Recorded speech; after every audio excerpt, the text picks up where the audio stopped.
할아버지의 복수, 분노한 할아버지의 이유 있는 복수, 요거 한번 보도록 하겠습니다. 2000년 3월 11일 아사히 오카 고등학교에 다니는 레이코 료코는 당시 2학년이었습니다. 그녀의 외할아버지 다이치 히로는 부모가 일찍 세상을 떠나 혼자 남겨진 료코를 친가에 들어오게 해서 어린 시절부터 키우기 시작했습니다. 친자식처럼 돌봐온 료코는 어느새 고등학교에 들어갈 나이가 되었고, 성적이 좋았던 료코는 나고야에서 상위 등급쯤 되는 학교인 아사히 오카 고등학교에 입학을 했습니다. 그런데 26일 어느 날 아침 등굣길에서 사라져버린 요코는 3일이 지나도록 행방이 묘연해졌습니다. 동네 사람들과 다이치 히로는 료코를 밤새도록 찾아다녔지만 결국 그녀의 그림자조차 찾지 못했습니다. 2000년 3월 30일 료코가 발견된 곳은 다름이 아닌 학교의 풀장이었습니다. 온몸이 벌거벗겨진 채로 퉁퉁 불어난 익사체로 발견된 것입니다. 나고야 경찰서 사체 부검 결과 료코의 왼쪽 가슴과 복부 주변에 멍이난 상처로 보아 강간을 당하다가 죽은 것이라고 추측을 했습니다. 경찰은 그녀가 속해 있는 반 아이들을 상대로 조사를 하기 시작했고, 그 동네 주변 인물들도 꼼꼼히 조사하기 시작했습니다. 당시 학교 풀장에는 폐쇄회로 카메라가 존재하지 않았기 때문에 경찰은 사건 수사에 난항을 겪었고, 하지만 치밀한 조사 끝에 2000년 4월 12일 료코를 죽인 범인들이 검거되었습니다. 처음엔 단독 범행이라고 추측한 경찰들의 조사와는 달리 범인은 6명이었습니다. 그들은 료코가 다니는 학교의 남학생 나가키 마사오, 이케다 츠치모루, 덴조 아사카, 노리오 료우타, 이사무 카츠 5명과 여학생 나츠미 랑코 당시 3학년 1명이었습니다. 당시 사건들을 담당했던 형사의 회고록에 따르면 아이들은 조사실에서 차례대로 조사를 받았으며, 충격적이었던 건 주동자는 여학생이었고 5명이 한꺼번에 료코를 강간하고 옷을 벗겨 물에 빠뜨려 죽였다는 것. 하지만 그런 끔찍한 범행을 저질렀음에도 불구하고 어느 누구도 반성의 기미조차 보이지 않았다고 합니다. 이 소식을 접한 다이치 히로 할아버지는 격분을 했고, 다음날 아이들이 재판소에 넘겨졌으나 당시 일본 법에는 미성년자들을 처벌할 수 있는 어떤 법규도 없었다 때문에 각각 학생들에게 사회봉사 명령 200일과 자택감금 60일이라는 솜방망이 처벌이 내려졌습니다. 다이치 히로는 이 판결에 항의하며 재판장에게 따졌지만 판결은 끝난 뒤 당시 사건을 담당하던 형사는 히로의 분노에 공감하게 되고 언론 측에 알려 사건을 널리 퍼뜨리려고 했지만 언론에선 일개 경찰의 말에 크게 귀 기울이지 않았고 사건은 그렇게 묻혀버린 듯 했습니다.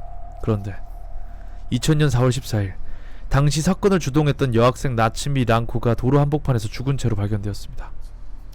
그녀의 몸에는 자동차 타이어로 추정 스키드 마크가 새겨져 있었고 피부 이곳 저곳이 심하게 찢겨 나간 상태였습니다.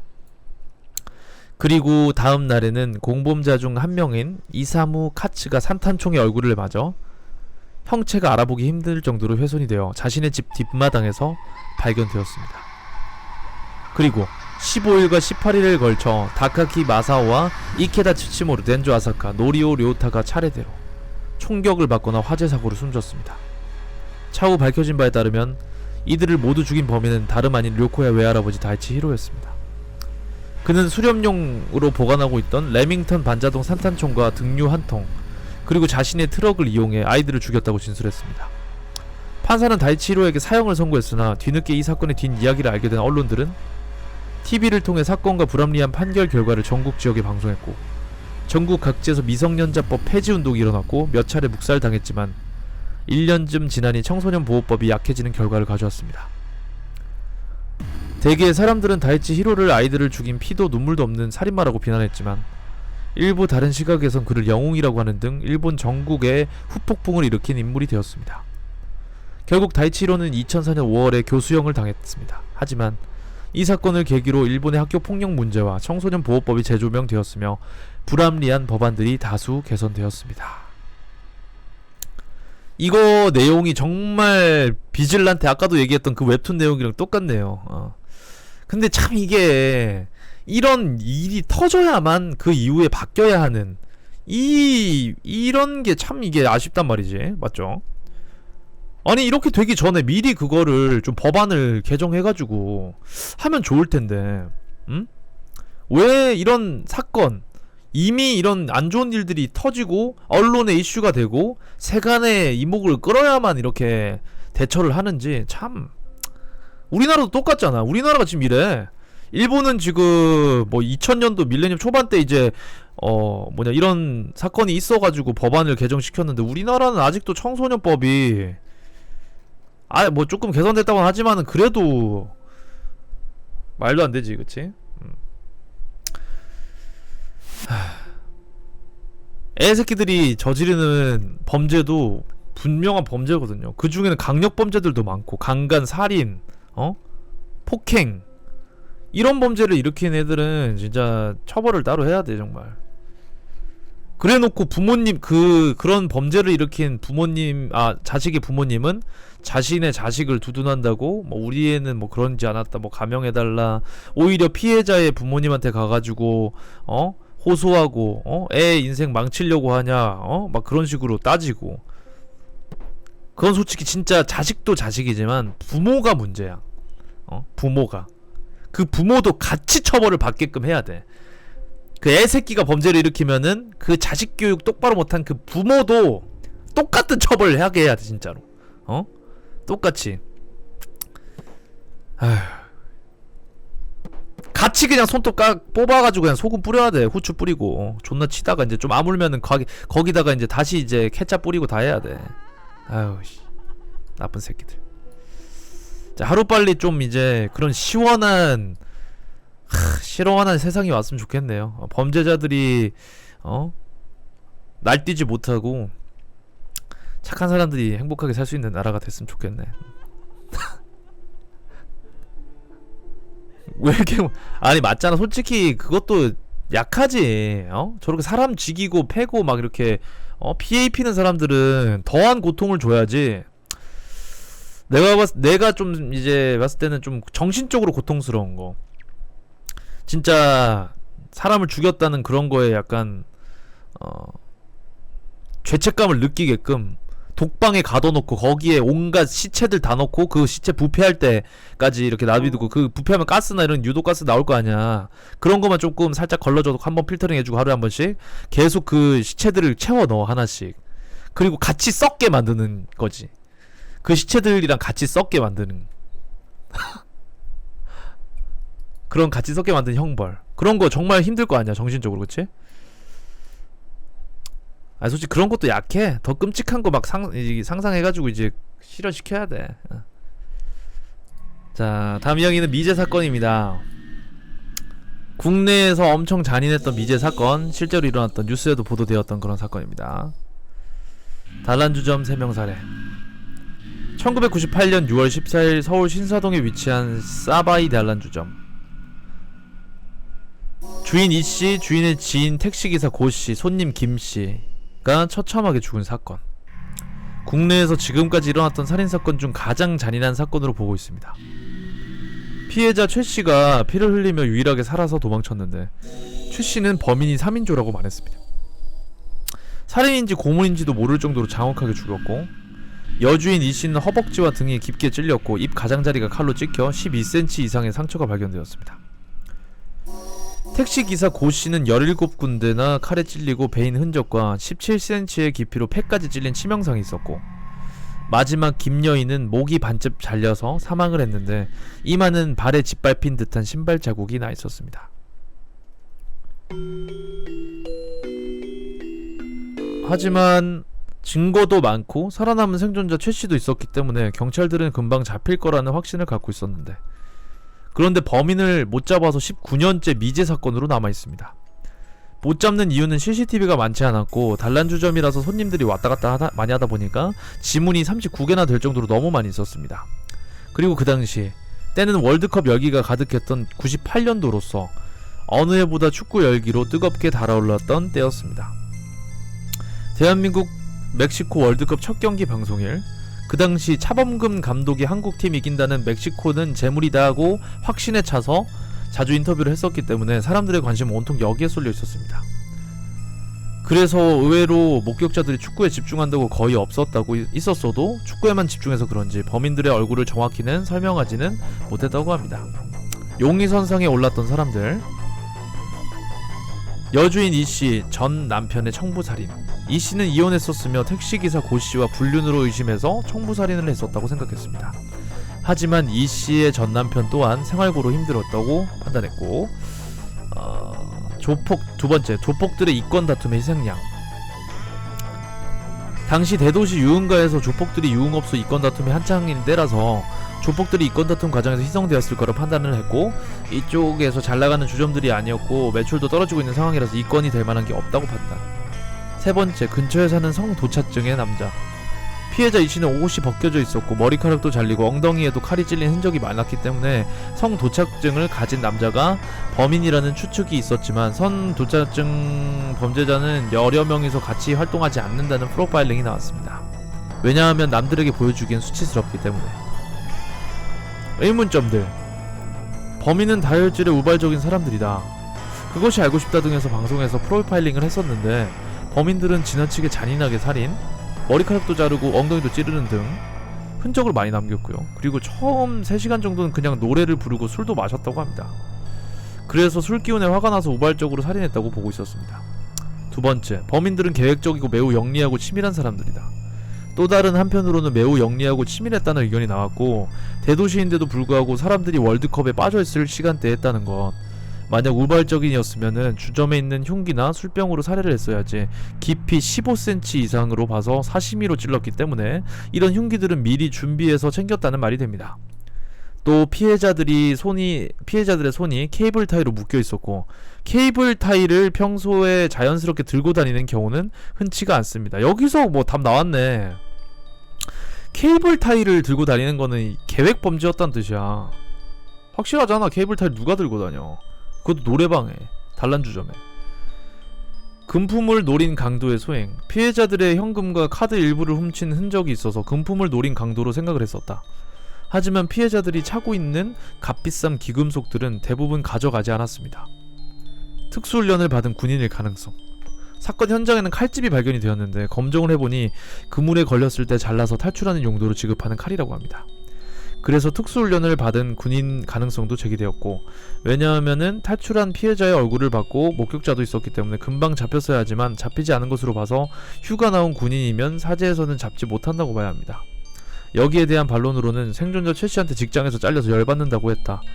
군인이 직장이라는 말을 좀처럼 쓰지 않고 그 당시 장기 복무하기가 매우 쉬운 상황이었다고 합니다. 뭐 이렇게 해서 일단은 뭐 정황은 밝혀졌는데, 제가 생각했을 때는 군인은 아닌 것 같고요.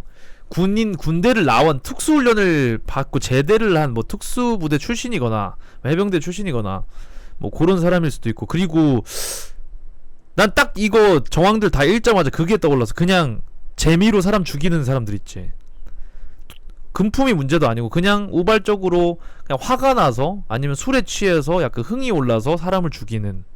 그치, 약간 영화에서 조선족들이나 뭐 이제 중국의 저기 이제 막 그 청부살인을 하는 그런 사람들을 보면은 막 이렇게 술집에서 막 이렇게 뭐 고기도 먹고 뭐 술도 먹고 하다가 흥 오르다가 주변에 있는 사람 막 죽이고 하잖아. 쉽게 정말 진짜 파리 목숨 다루듯이 사람 목숨 죽이고 그런 사건이 아닌가. 노래방에서, 그리고 그러니까 케이블 타이나 이런 거 이제 사람을 죽일 수 있는 흉기들을 들고 다녔던 것도 왠지 이전에도 사람을 죽여왔고 심심치 않게 죽여왔고 막 그랬었으니까 뭐 손에 들려있고, 영화 그 장첸 영화 보면은 막 들고 있잖아. 흉기 같은 거 맨날 들고 다니잖아. 맞지? 그것처럼. 그리고 한 명이 아니라 여러 명이라는 점이 약간 더 그런 거에 의심을 가게 만드는 것 같아요. 한 명이었다면 뭐 사이코패스거나 그런 게 있겠지만, 그치, 한두 번 죽인 게 아닌 것 같아. 이때 당시면은 좀 되게 오래 전인데 98년이니까 거의 20년 전인데 약간 뭐 조폭이나 이런 거에 관련됐을 수도 있고, 아직까지도 뭐 미제 사건으로 남아있으니까 정황은 모릅니다. 그 범인들만 알겠죠. 다음 이야기 한번 바로 보도록 하겠습니다. 무당집에 절대 함부로 들어가서는 안 되는 이유.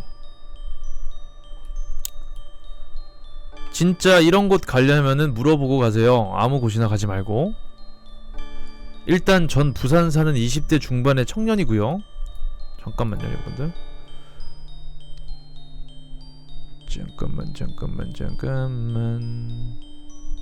오케이, 내용이 됐네. 홈피로 눈팅만 하다가 딱 생각나는 일이 있어서 제보하게 되었습니다. 요거는 제 인생 살면서 딱 한 번 보았던 귀신에 대해 이야기해보려고요. 때는 2005년 여름방학이었는데 겁나게 더웠던 걸로 기억합니다. 그런데 중학교는 방학 때마다 봉사활동이랍시고 학교 청소를 시켰죠. 정말 가기 싫었는데 중학교 때 좀 잘나간다고 호기롭게 담배도 뻑뻑 튀어댔으니까요. 무튼 사건의 발단은 담배 때문이네요. 비가 꽤나 많이 왔던 걸로 기억하는데 학교 청소를 마치고 교문을 나왔죠. 그때 저희 학교가 산 중턱 상당히 가파른 곳에 위치했었는데 교문을 나오면 그 앞에 빌라촌이 한창 들어서는 곳과 다른 곳으로 통하는 길이 있었습니다. 빌라촌은 그 시절 우리들의 흡연 장소로 쓰이고 있었고 저와 여자애들 B씨는 빌라촌의 주차장 사이로 몸을 숨겨 담배를 피우려고 했죠. B야, 코 하나 더 봐라. 딱에는 없나? 코는 주차장에서 해야 제맛이지, 그쵸? 딱 말투가 제 중학교 때 시절에 유행했던 용어들 나오네요. 담배를 보고 이제 코라고 불렀고, 담배 피는 걸 보고 이제 코 푸는 거라고 했고, 라이터를 보고 따개라고 이렇게 불렀었던 딱 제 중학교 때 용어들이거든요. 이게 나랑 또래인 것 같아. 이 글쓴이는 저랑 딱 또래인 것 같습니다. 담배 한 대 피우면서 무슨 말이 그리도 많았는지 딱 기분 좋게 한 모금 빠는데 때마침 거기 사는 아저씨가 내려와서 호통을 치더군요. 요 쌍놈의 새끼들 맨날 여기 와서 담배 지리고 대가리 피도 안 마른 새끼들이. 우리는 놀래서 그 빌라를 빠져나왔는데 막상 비도 많이 오고 갈 곳도 없고 어디 가노 어디로 갈 거를 연발하며 비를 피할 곳을 찾았죠. 또 웃긴 게 그 빌라촌에는 B와 C의 집도 있었는데 C가 갑자기 붙더군요. 야, 우리 집 옆에 무당집 있는데 거 한번 가볼래? 거기는 처마도 있어갖고 코하기 좋다. 제가 대물었죠. 야, 무당집이면 무상 산다 애가. 근데 그 길을 우째 가노? B도 한마디 거들더군요. 그 무당집 앞이 우리 집이다 애가. 그 무당 장사 안 되는 거 이사 간 거 같던데? 짐 비었을걸? 그렇게 우리 셋은 의견이 맞아 그 무당집으로 입성하게 되었습니다. 근데 들어가면서부터 느낌이 좀 쎄하더라고요. 젠장 맞게 그냥 비 맞아서 그런가 보다 하고 생각하고 들어갔는데 무당집은 일반 주택이랑 다를 바 없이 조그만 바닥에 샤시로 돼 있는 현관문이 보였습니다. 학생들이니까 몰래 숨어서 펴야 되니까 뭐 이렇게 한 것 같아. 왠지 들어올 때부터 느낌이 좀 싸해서 있기 싫었는데 남자 체면에 또 여자애들 보고 나가자고 말하기는 좀 그렇더라고요. 나 혼자서 그 싸한 기분에 심취해 있을 때 B가 대뜸 말하더라고요. 저기 비었으니까 저기 들어가서 코하고 가자. 저기는 영감쟁이들 안 웃기니까 절로 가서 한 대 푸고 가자. 그래서 그 무당집 현관을 열고 들어갔는데 집 구조가 어땠냐면 미닫이 현관이었는데 그걸 열 때부터 끼익끼익 하는 소리가 거슬리더라고요.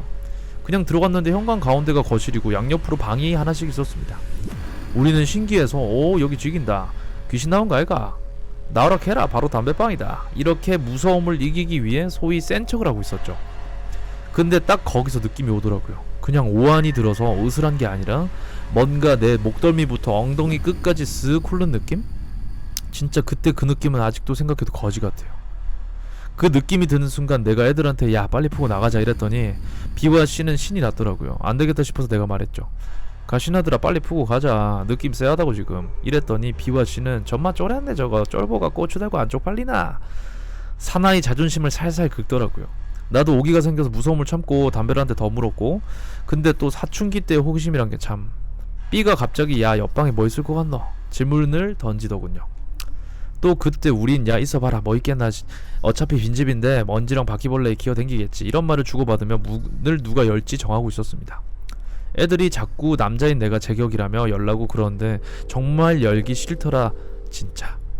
아니 그때 정말 뛰쳐나오고 싶었는데 그게 안 되더라고요. 그래서 왼쪽 방을 먼저 열어보기로 했는데 이건 나름대로 소름 돋았던 게 빈집이라면서 족자며 향냄새며 신들한테 주는 제싹마저 깔끔하게 되어 있었습니다. 그래서 내가 B랑 C한테 물어봤습니다. 여기 빈집이라며. B랑 C가 대답하더라고요. 여기 빈집 맞다. 근데 왜 이렇게 깔끔한데? 진짜 그때 너무 무서웠습니다. 그래서 난 애들 설득해서 야 그냥 나가자. 인자 이거 봤으면 됐다. 나가자 빨리 비 더 오기 전에 할머니 집 가서 자고 싶다 라고 말했죠. 근데 또 이 왕성한 호기심이 어딜 가지 않는 B가 야 옆방도 마저 열어보자 이러더라고요. 근데 진짜 그 옆방은 손도 대기 싫었습니다. 정말로 진짜 그래서 난 죽어도 못 열겠다고 그러니까 B가 자기가 연다고 하더라고요. B랑 C랑 둘이서 문을 열고 나는 뒤에서 들어가기로 했는데 진짜 거기서 미친 오줌 싸고 걔 난리 날 뻔했는데 그 방에 뭐가 있었냐면요, 진짜로 처음에 B랑 C가 들어가고 가만히 있더라고요. 그래서 나도 뭔데 뭐 있나 이러면서 따라 들어갔는데 진짜 시간이 멈춘 느낌. 그 앞에 뭐가 있었냐면 하얀 옷을 입고 쭈그려 앉아있는 여자였는데 가만 보니 방바닥에다 칼질을 하고 있더라고요. 써는 칼질 말고 푹푹 찌르는 칼질. 근데 이상하게 우리 셋 다 그걸 보고만 있었던 게 신기했고, 이건 나중에 말 다 맞춰봤는데 똑같이 대답했습니다. 몸이 안 움직이는 그런 것도 아니었는데 힘이 안 들어갔습니다. 그런데 그 여자가 처음엔 푹푹푹푹 이렇게 칼질을 했었는데 고개가 우리 쪽으로 쓱 돌더니만 그 여자 입가에 씩 미소가 지어지면서 갑자기 푹푹푹푹푹푹푹 미친듯이 칼질을 하더라고요. 우리는 진짜 뒤도 안 돌아보고 뛰어나왔습니다. 미친놈들처럼 소리 지르면서 나는 우리 할머니 집에 진짜 전속력으로 뛰어가면서 2분도 안 걸리는 거리여서 진짜 미친듯이 달려가서 걔들이 살았나 죽었나 확인할 정신도 없이 할머니한테 가서 횡설수설했습니다. 근데 할머니가 야가 왜 이래 호들갑 떨어서 왔노? 집 무너지겠다 앉아라 이러시면서 물 한 잔을 주셨습니다. 물 먹고 할머니한테 말했죠. 할매, 내가 오늘 학교 청소 갔다 와이가? 갔다가 오는데 무당집 들어간다고 귀신 봤대. 이 말 끝나기 무섭게 할머니가 등짝을 패더군요. 이놈 새끼가 함부로 무당집을 기 들어갔어 안노 이러시면서 제 손을 붙들고 법력이 높다는 스님을 찾아갔죠. 할머니가 절에 오래 다니셔서 이런데 예민하시더라고요. 절에 가서 그 스님한테 사정을 말씀드리고, 물론 담배 핀 건 빼고 이런 귀신 봤다 이러니 일단 부적 하나 써서 태운 다음 저보고 한 모금 마시라고 하고 몸에 뿌려주시더라고요. 그땐 무서움에 시키는 건 다 했죠. 그거 먹고 스님이 부적 하나 써주시면서 이거 네 학교 졸업할 때까지 몸에 붙들고 있어야 한다, 버리지 말고 안 그러면 큰일 난다잉 하시면서 당부하시더라고요. 아마 그때부터 제 지갑에 부적을 넣어 다녔는데 손에 들고 다니는 게 습관이 돼버리더라고요. 여튼 그렇게 하고 저를 진정시킨 후 스님이 할머니께 말씀드려 그 빈 무당집 한번 가보자고 말씀하셨습니다. 할머니랑 스님은 그 무당집 다녀오셔서는 격앙되게 말씀하시더라고요. 너그 저 재단에 있는데도 들어가고 귀신 봤다는 방도 다 들어갔더나 몇 명이서 들어갔노 빨리 말 안 하나 막 다그치시더라고요. 저는 3명이서 갔다 뭐 이래저래 말씀 다 드렸는데 스님이 너그 같이 간 아들 데리고 빨리 내한테 오락해라 안 그러면 큰일 난다 너가 막 그러시더라고요. 스님이 말씀하시길 무당집 터 자체가 원체 흐르는 기가 음하고 센 기가 많다고, 그날따라 비도 많이 왔고 음기가 충만하다 못해 터져 나온다고 저한테 뭐 다른 기분 안 들었냐 그러길래 제가 말했습니다. 이거 실화 이야기야. 사톡은 깨지마 톡봉아. 그냥 재미없으면 그냥 마음속으로 생각해 새끼야. 다음 이야기도 있으니까. 스님께서 니는 임마야 잘못했으면은 오늘 살 낄 뻔했다잉 이러시더라고요. 정말 무서운데 안 잊혀지는 건 그 스님이 말씀해준 귀신의 인상착의가 제가 본 귀신이랑 똑같더라고요. 그 귀신이 원기가 얼마나 셌으면 너그 같은 얼라한테 다 보이겠노 이러시면서 니는 절대로 이런데 들어가지 말라 그러시더라고요. 스님 말씀으로는 우리가 본 그 제상도 우리가 본 그 귀신을 위한 제상이고, 이 집에 살던 무당이 떠난 이유 또한 자기가 다스릴 만한 음기가 아니기에 마지막 제상만 두고 간 거라고. 원래 그 무당집이 있는 그쪽 라인이 집이 들어서면 안 될 만한 터라고 그러시더라고요. 그땐 진짜 소름 돋았는데. 여튼 그 일이 있고 나서 저는 절대로 그쪽 길로 안 다녔습니다. 졸업할 때까지 할머니 집까지 가는 빠른 길임에도 불구하고 절대 그쪽 길로 안 가고 10분 더 걸리는 돌아가는 길로 막 가고, B랑 C는 어째 됐냐면 B는 다행히 어머니 아버지가 독실한 기독교 신자거든요. B도 지가 겪은 일 부모님한테 말씀드려서 그 막 지네 교화 목사 전도사 이사들 다 나와서 지 머리에 손 올리고 막 새벽까지 기도하고 온 집에 찬송 부르고 방학 내내 집에 찬송가만 나왔다고 합니다. 근데 난 정말 무서웠던 게 C는 집에 부모님께 말씀드렸는데 부모님이 헛소리하고 있네 이 가시나가 이런 식으로 그냥 넘어갔습니다. 나 진짜 무서웠던 게 C네 어머니가 바람나서 지랑 지 누나랑 아빠 놔두고 야반 도주를 했습니다. 그 덕에 C네 아버지가 일 때려치고 알코올 중독으로 있다가 저녁에 걔네 집 계단이 많아서 가팔랐거든요. 계단 수도 많고 새벽에 그러셔서 아버지도 그렇게 돌아가셨고, 결국 C는 전학을 갔는데 서울로 간다는 말만 있었고 그 뒤로 버디버디로 한번 연락 왔다가 그 이후에 연락이 안 되더라고요. 진짜 내가 귀신에 태어나서 한 번 봤는데 귀신은 있나 싶더라고요. 가위 한 번 안 눌리는 난데 무디 셋 다 본 귀신이 똑같고 같이 겪은 일인데 후에 생긴 일은 소름이 돋더라고요. 귀신을 그대로 붙여놓은 결과라 그래야 하나? 내 부적이 어떻게 됐냐고요?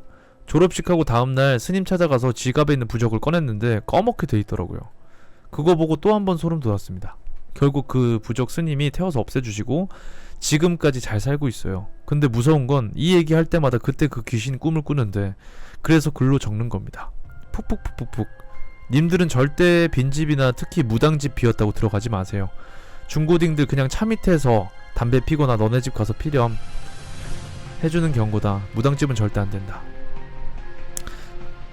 저도 뭐 요 비슷한 얘기 앞전에 제가 미스테리 컨텐츠 할 때 썰 풀었잖아요. 무당 그 집 앞에서 본 달걀 귀신도 그렇고, 그리고 제가 처음 사귀었던 여자친구가 17살 때 그 처음 데이트 이제 야자 끝나고 저기 이제 그 연제고 부근입니다. 연제고등학교 부근에 그 동네를 이렇게 산책하면서 그 유명한 헛소리 하나 그 무당 할머니인지 그 무당집의 할머니 그냥 가족 할머니 분인지 모르겠는데 그 할머니가 했었던 일도 얘기해주고, 약간 무당집 근처에서는 이런 일들이 좀 일어날 법도 해. 나는 믿어 솔직히 이 일을. 이 일을 나는 믿어. 왜냐면 어렸을 때 그때 얘기도 해드렸는데 앞전에 흥튜브 참고하시고요. 그 뭐냐 그 돌아가시기 전에 막 허공해보고 초등학교 때 그 철학관 앞에 할아버지 이야기 해줬죠. 허공에 대고 막 이렇게 혼잣말 이렇게 중얼중얼 하셨는데 결국에는 이제 돌아가셨고, 끝에 이제 마지막에 돌아가시기 전에 막 정신 돌아오셔가지고 막 이렇게 뭐 얘기도 하고 했었던 그 얘기 이제 해줬잖아요. 저승사자. 그리고 그 친구였다고 그 옆에 대화했던 게 먼저 돌아가신 친구분. 거기도 철학관이었어. 철학관. 그러니까 약간 무당집 같은데 장명소 겸 그 사주풀이 봐주고 약간 그 철학관 있잖아. 그냥 동네 가면은 다니다 보면은 저기 이제 주택가 근처 가다 보면은 사람 사는 그냥 주택가인데 그 철학관 약간 이제 그 사주풀이랑 이런 무당집 같이 하는 데 있잖아. 그런 데였어. 거기 그 할아버지가 뭐 거기서 내가 어린 나이였기 때문에 그 집에를 안 가봐서 모르겠는데 거기서 이제 그 일을 보시는 할아버지셨는지 아니면은 그냥 뭐 가족분이셨는지 정확히 기억이 안 나는데, 이 무당집 이런 데 가면은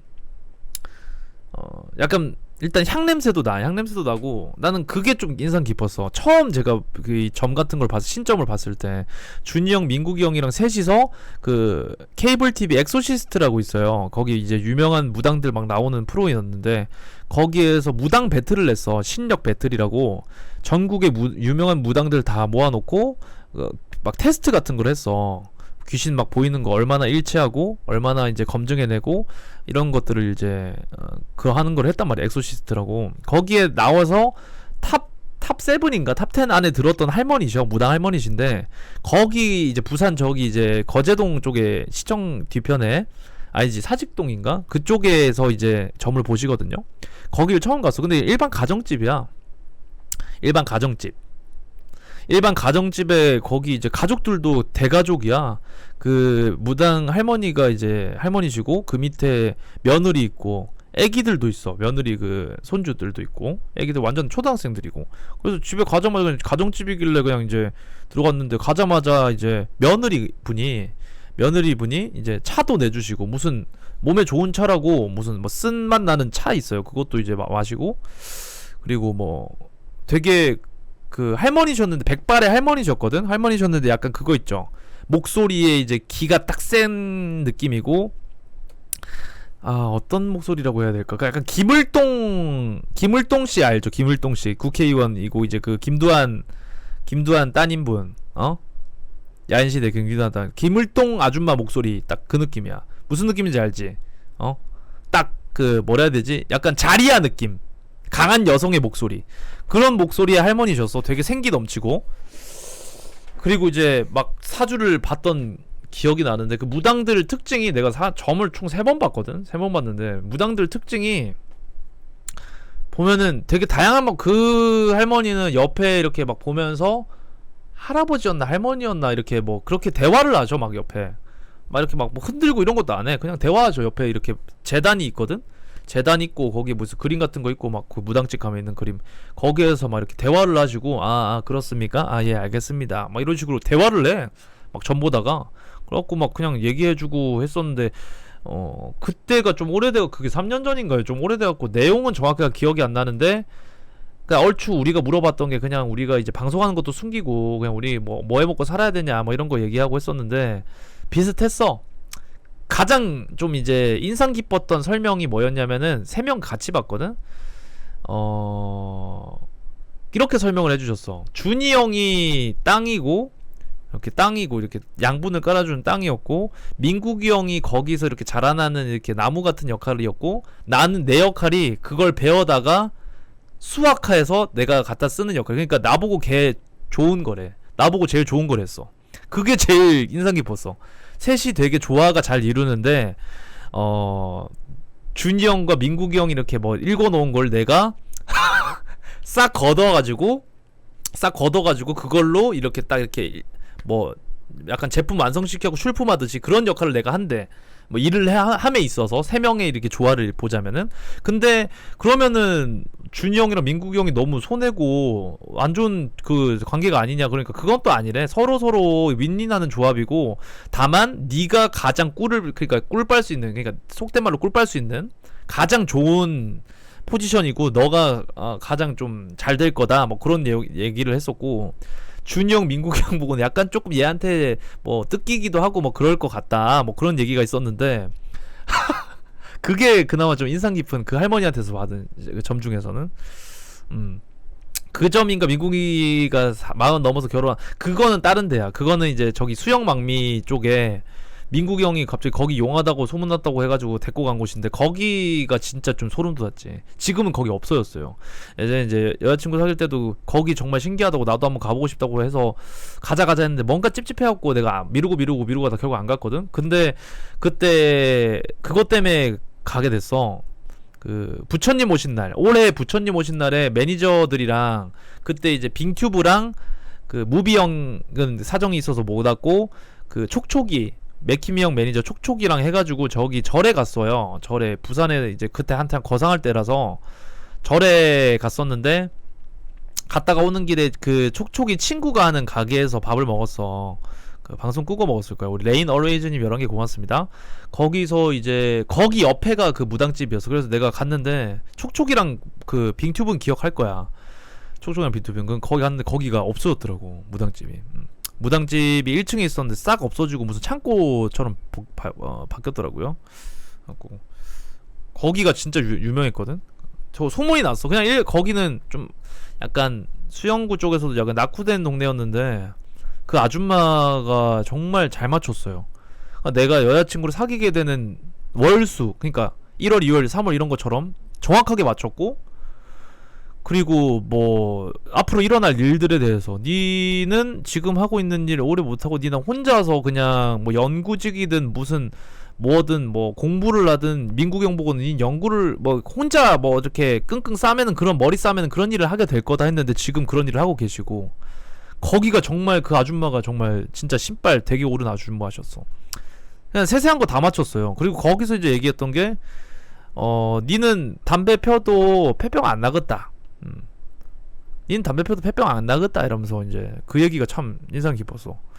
그래갖고 내가 나오면서 그럼 나 담배 펴도 되는 건가 하면 민국이 형이 아이씨 그런 게 아무리 무당말이 잘 맞춰도 그건 좀 뭐 그렇겠나 하면서 그랬던 기억도 나고. 무당이 방송 본 거 아니냐는데 방송 얘기 1절 안 했지. 방송 얘기 1절 안 하고 우리 전 보러 갔을 때 항상 BJ인 거 얘기 안 해. 뭐 방송 쪽으로 왜냐면은 얘기해봤자 뭐 잘 모르실 테지만은 잘 안 해. 그냥 얼마나 맞추는지 우리 나름대로 테스트지 테스트. 테스트. 흥민아 근데 그 무당이 흥천이랑 결혼한다고 했지 않냐? 아니 그런 얘기 안 했었어. 그때 그니까 결혼한다고 한 게 아니라 결혼한다고 난리 부르스 춘다고 했었어. 나보고. 그러니까 어떻게 얘기했어? 정확히 어떻게 얘기했냐면은 그 민국이 형 보고 이렇게 얘기했어. 그때 이제 여자 만나게 되는데 만나게 되면은 네가 아마 뭐 결혼한다고 뭐 난리지기고 막 할 텐데 그때 꼭 데리고 오라고 그런 얘기했었어. 민국이 형 보고 네가 말리라고 했었어. 막 결혼한다고 하면은 나보고 결혼 일찍 하지 말랬어 그 아줌마. 그리고 민국이 형 보고는 더 일찍 하지 말랬어. 연락처 좀 알려달라고. 몰라, 민국이 형이 알고 있는데 연락처는 저는 위치만 알아갖고 가는데 거기 없어졌어.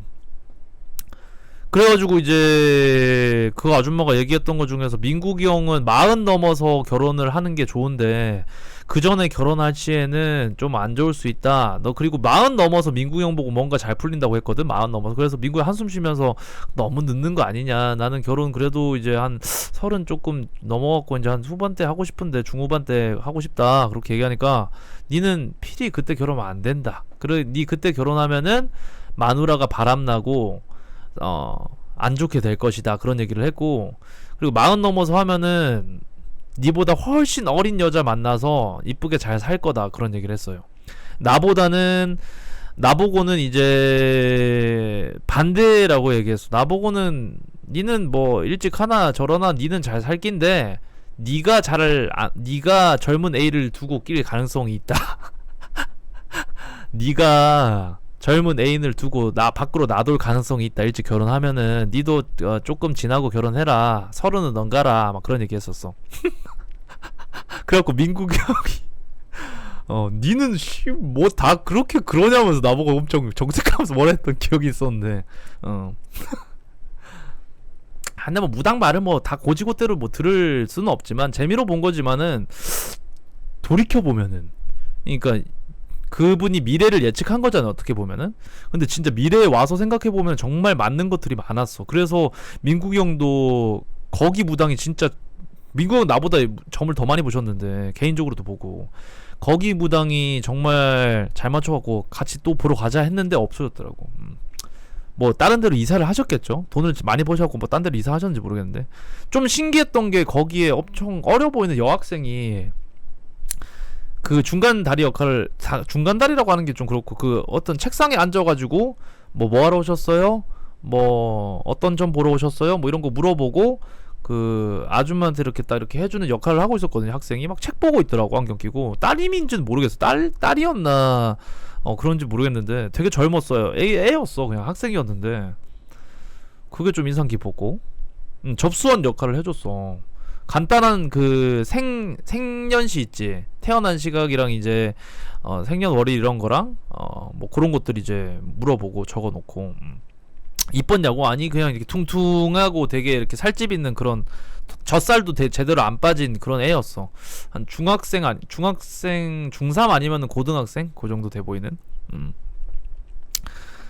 그리고 돈을 뭐 수금했다고 하는데 그 무당집 가보면 여러분들 돈 그 따로 안 걷어요. 따로 이렇게 돈 달라고 이렇게 딱 안 해. 돈 놓고 가, 여러분들. 재단 있거든?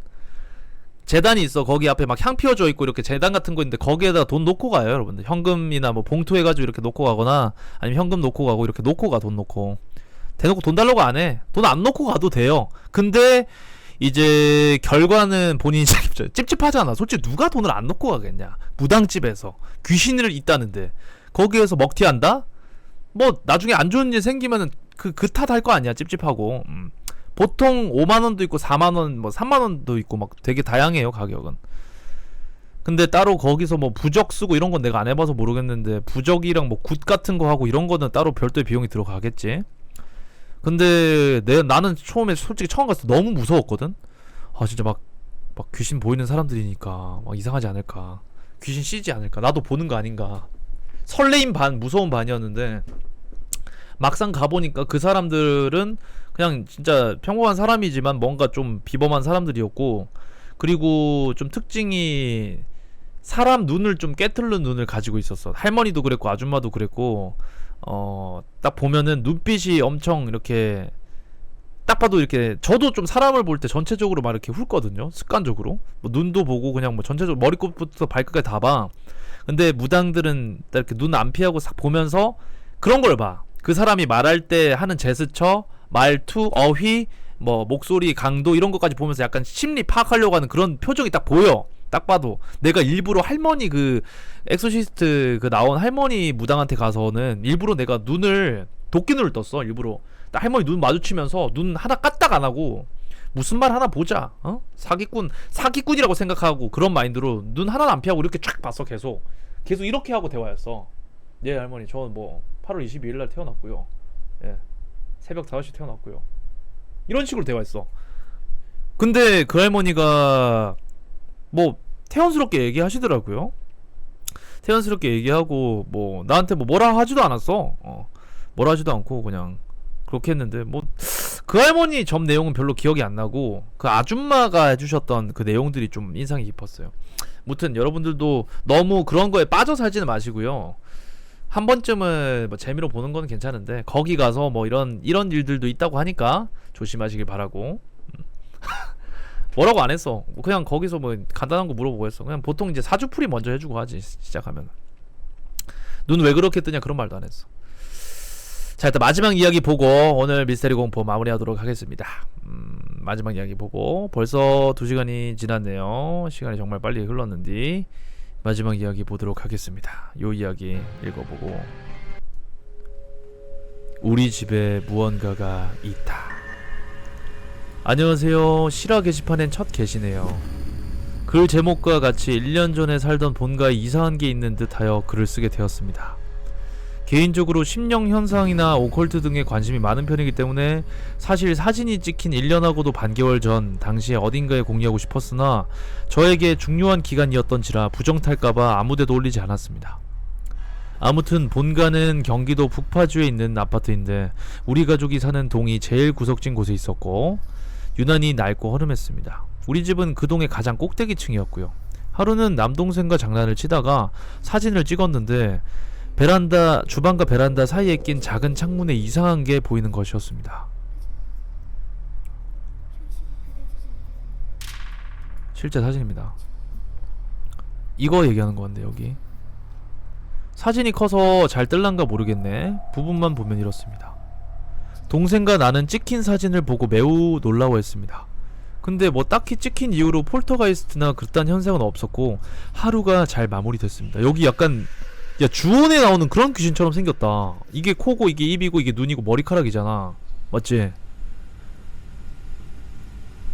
또 어느 날은 내가 그림 그리고 기록하는 습관이 있어서 그림 노트를 거실 의자에 놓고 사진을 찍었습니다. 눕혀놓고 찍으니 폰 그림자에 그늘지길래 의자에 비스듬히 세워놓고 찍었습니다.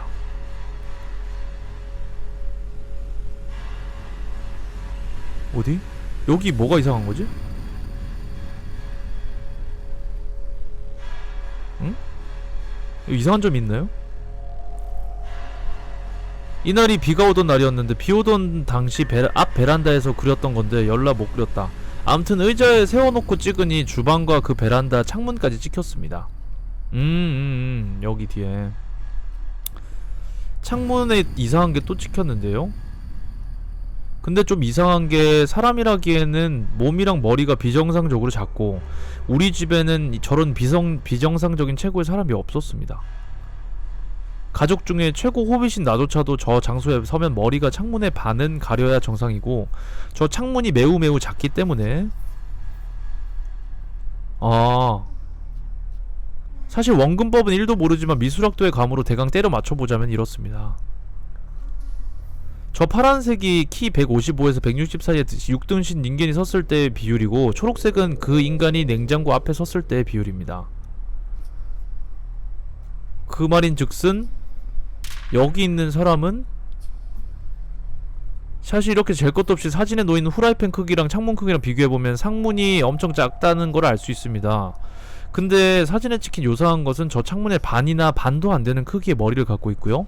창문에 바짝 붙는 게 아니라 좀 뒤에 서 있는 거라면 말이 되는데 저 공간에서는 수납장 박스와 쓰레기통 가득 차서 저 정도 거리를 넓히고 서 있을 만한 여유 공간이 안 됩니다. 고루 이상하고요. 그리고 새벽에 거실에서 혼자 컴퓨터를 하고 있거나 밤중에 깨어나 보면은 다들 자고 있는데 거실에서 무거운 것을 질질 끄는 인기척이 나는 경우도 종종 있었고 소리를 나만 들은 건 아니었습니다. 아무도 현관문 근처에 없었고 밖에 누가 온 것도 아닌데 현관 보조등이 자동으로 켜지는 경우도 꽤 있었습니다. 어느 날은 가족들이 다 어딜 나가고 밤에 동생과 나 둘이서 집을 보고 있는데 거실 천장 위에서 사람 여럿이 깔깔거리면서 뛰는 소리가 나는 겁니다. 비정상적인 소리는 아니었고 그냥 평범한 가족 모임에 나는 소음 같은 느낌. 친척도 옵션으로 모인 그런 분주함? 암튼 그런 소리였는데 생각해보니 우리 집이 꼭대기층이라 위층이 존재하지 않는 겁니다. 그래서 그런 소리가 날 리가 없는데 이상해서 내가 좀 보고 오겠다고 동생한테 말했고, 그래서 좀 쫄리니까 동생한테 현관문 좀 열린 채로 잡고 있어달라고 부탁하고 휴대폰 후레쉬를 켜고 밖으로 나왔어요. 옥상으로 가기 전 빈 공간 같은 게 있는데 거긴 아무도 없었고, 더 올라가서 옥상 문을 열어봤는데 거기도 아무도 없었습니다. 숨소리 안 나고 싸한 분위기.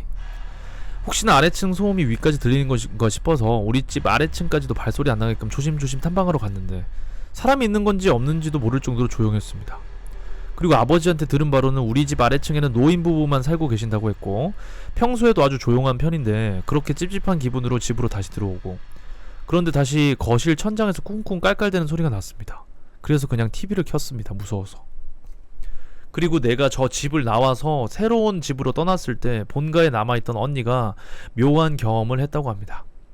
언니는 기가 약한 편이라 어릴 적부터 이상한 것들을 많이 보고 많이 겪었는데 이건 너무 생생해서 내 안부를 물을 수밖에 없었다고 합니다. 원래 나는 언니랑 같은 방에서 잤었는데 내가 집을 나가니 언니 혼자 자게 되었고, 잘 자다가 방에서 누가 부산하게 돌아다니고 있어서 한밤중에 슬쩍 깼다고 합니다. 나랑 체구가 비슷한 사람이 막 책상이랑 화장대랑 뒤지면서 뭘 찾고 있었다고 하고, 뭐뭐 어딨어 어딨어 이런 말을 반복했는데 언니는 잠결에 그게 나인 줄 알고 뭐뭐 뭐 찾노 하면서 꿍얼대리면서 뒤척대고 있었는데, 그제서야 내가 집을 나갔다는 걸 깨닫고 놀라서 너 누구냐고 물으려는데 목소리가 잘 안 나오는 것이었습니다. 그때 그 사람이 언니 쪽으로 휙 돌아 얼굴을 들이댔는데 내 얼굴을 하고 있었다고 합니다. 글쓰니 그러고서는 얼굴을 이상하게 일그러뜨리고 희죽이면서 뭐 하면서 깔깔댔다고. 그 후로 정신이 팍 드니까 방에는 자기 혼자 있었고 나한테 뭔 일이 난 게 아닌가 싶어서 급히 연락을 했다고 합니다. 아마 내가 없어진 걸 알고 장난질 좀 한 듯합니다. 언니가 가위에 시달리고 있을 때와 같은 시각 나는 외주 노비질을 하고 있었는데 이어폰 끼고 노래 들으며 일하던 중 내 뒤에서 들려온 야 하는 소리에 놀라서 당황했다가 침착하게 다시 일을 했다고 합니다. 마감을 해야 했기에. 아무튼 그 집을 나온 이후로 가족들에게 또 무슨 일들이 있었는지 나는 알 길이 없지만 가족들의 신변은 아직 안전한 듯하니 신경은 안 쓰기로 합니다. 다만 가끔씩 내 뒤에 들려오는 중저음의 허밍이나 그 소리를 듣고 놀라서 숨는 고양이들을 볼 때면 내 신변에 더 신경을 써야겠다고 생각이 듭니다. 이러한 저러한 이유로 집을 또 다른 곳으로 옮길 생각입니다. 와, 이 사진에 나오는 이게 진짜 귀신인가? 이거? 뭔가 그렇다기엔 좀 이 사진 자체가 흔들려 찍혀가지고 좀 그렇긴 한데, 근데 이 밑에 사진을 보면은 좀 그런게 여기 이게 비치거든. 여기 옆에 이 창문에 바로 옆에 이 블라인드 같은게 비친단 말이야. 근데 여기서는 여기 블라인드가 살짝 비친게 보이는데 각도가 여기란 말이지. 여기면은 여기서 비친 걸 확인해 볼 때 이쪽 방향이 있다는 거 아니야. 그러니까 글쓴이 사진 찍는 뒷방향이거나 7시 방향 쪽에서 뭔가 비쳤을 가능성이 높은데, 아니면 혹은 정면이거나. 근데 이 사진을 보면은 비친 게 아니라 이 창문 바깥에 얼굴이 있단 말이죠. 참 이게 참. 근데 여러분들 이거는 내가 내일이 아니라 다음 주에 보여드리려고 했는데 이 이야기는 같이 봐야 될 것 같네요. 여기 나오는 이 귀신이랑 저도 방금 깨달았는데, 제가 따로 포스팅한 자료 귀신이랑 정말 닮아 있어가지고 이 이야기는 제가 오늘 보너스로 진행하도록 하겠습니다. 이거는 원래 다음 주에 보여드리려고 했는데 요거 한번 보도록 하겠습니다. 요거부터 볼게요. 요거 이제 따로 포스팅한 건데, 아이고 이거 개 실화임. 우리 아빠 택시기사실 때 귀신 봤다. 이거 말고, 이거 내용 말고 이거부터 볼게. 요거 내용입니다.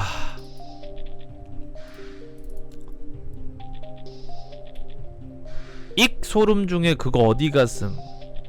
찜질방에서 셀카 찍었는데 연속 촬영인데 뒤에 아무것도 없다가 갑자기 뒤돌아보는 여자 찍힌 거. 선명하게 머리도 발에 닿을 만큼 길고. 2015년 7월 23일날 이 한 커뮤니티 사이트, 여성 커뮤니티 사이트에서 쓰여진 글이고요. 그리고 나온 사진이 이겁니다. 연속 촬영으로 실수로 찍혀진 건데 찜질방에서 혼자 이렇게 잠에서 깨가지고 찍었는데 뒤에 눈 깜빡할 사이에 있었다가 이렇게 사라집니다. 근데 내가 이걸 왜 보여줬냐면은 이 귀신이랑 여기 있는 이 귀신이랑 너무 닮아있지 않아? 오 씨발 소름 돋네. 어우 갑자기 소름 쫙 끼치네. 봐봐 이 얼굴이랑.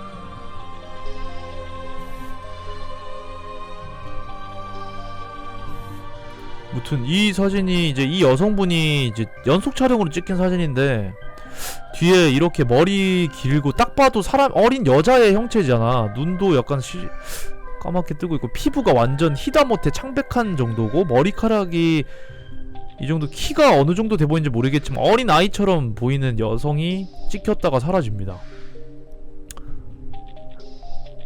아무튼 새벽 2시경에 있었던 일이네. 근데 이걸 보자마자 난 저게 떠올라갖고 그냥 원래 다음주에 보여드리려다가 방금 보여드렸어요. 그리고 여기 추가로 이제 스크립한 내용들 좀 볼게요. 자, 개 실화다. 이거 한번 읽어보자. 추가로 한 것도 읽어볼게요. 아빠가 시내에서 어떤 여자를 태웠는데 여자가 현대공원으로 가주세요 했대. 대구 사람은 알겠지만 현대공원은 공동묘지라서 으스스하고 어둡거든?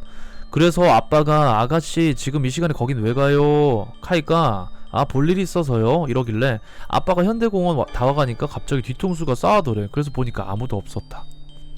그래서 아빠가 소름 돋아서 빨리 차 돌리고 나가니까 경비 아저씨가 왜 왔냐길래 어떤 손님을 태워서 왔는데 오니까 뒷좌석에 손님이 없더라고 하니까 오늘만 해도 이런 기사가 3번 있었다 라고 했습니다.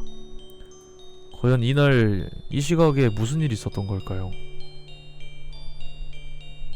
그니까 이런 택시 아저씨만 3명이 왔다 가셨대.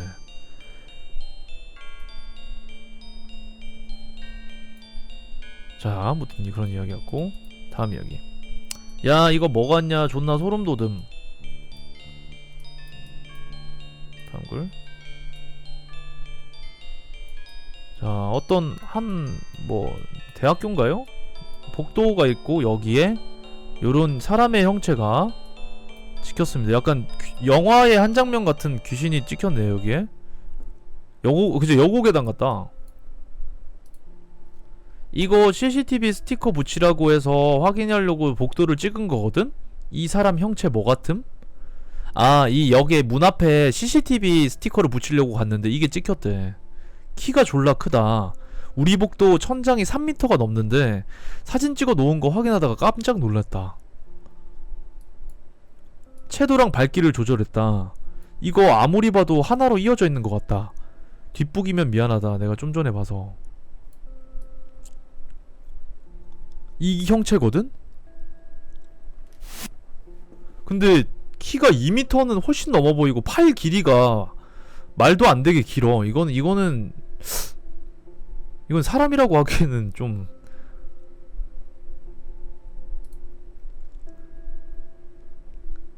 이 글쓴이가 그 장소에 가서 찍은 거 비교샷이라고 합니다. 글쓴이가 이 정도 크기인데 옆에 사람이 이 정도면은 천장에 닿을 정도 3m라고 했거든 천장이? 그럼 거의 3m 가량이 되는 거네. 무튼 요 글이었습니다. 정체는 뭐 밝혀지지 않았고 요게 뭐 과연 뭐였을지. 종아리 부분이랑 이게 사람 형체의 실루엣이랑 보니까 사람 맞는 것 같은데 팔 길이가 짝짝이야. 일단 특징이 팔 길이가 짝짝이고 봐봐 이쪽 오른쪽 팔이랑 왼쪽 팔이 달라. 무튼 요런 귀신은 찍히면은 약간 요런 식으로 찍히나 봅니다 여러분들.